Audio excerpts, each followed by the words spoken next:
নমস্কার, অ্যাস্ট্রো রাজু চ্যানেলে আপনাদেরকে স্বাগত। আপনাদের সাথে আমি রাজু। আলোচনা করব 5ই ফেব্রুয়ারি থেকে 11ই ফেব্রুয়ারি এই সপ্তাহটি কর্কট রাশির ওপর কী ধরনের প্রভাব আসতে পারে। এই সপ্তাহে চন্দ্রমাকে গোচরে বৃশ্চিক রাশি, ধনু রাশি, মকর রাশি ও কুম্ভ রাশিতে ভ্রমণ করতে দেখা যাবে।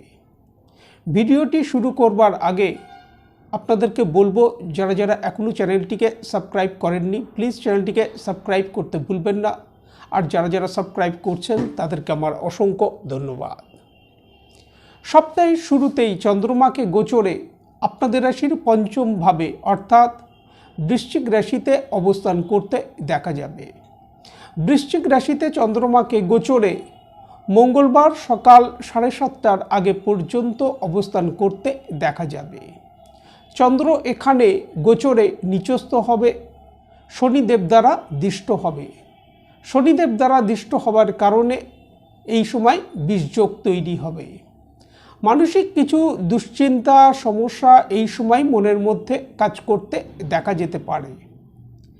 কিছু কাজ সম্পন্ন হবার ক্ষেত্রে এই সময় ডিলে হতে দেখা যেতে পারে, যার কারণে সিদ্ধান্ত নেবার ব্যাপারে এই সময় কিছুটা সতর্কতা অবলম্বন করা উচিত।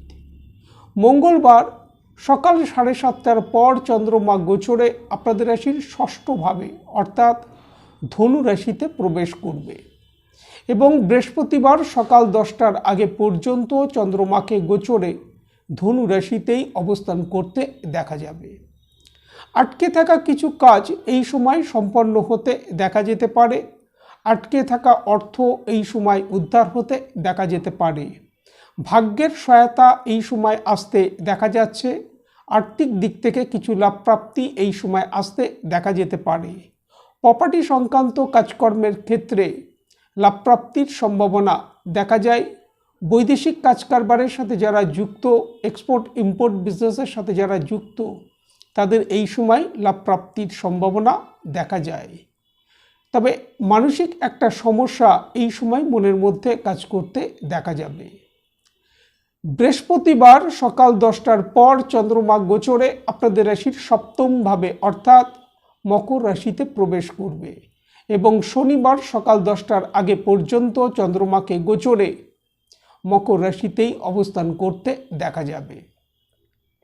ব্যবসায়িক ক্ষেত্র থেকে এই সময় লাভপ্রাপ্তি আসতে দেখা যাচ্ছে।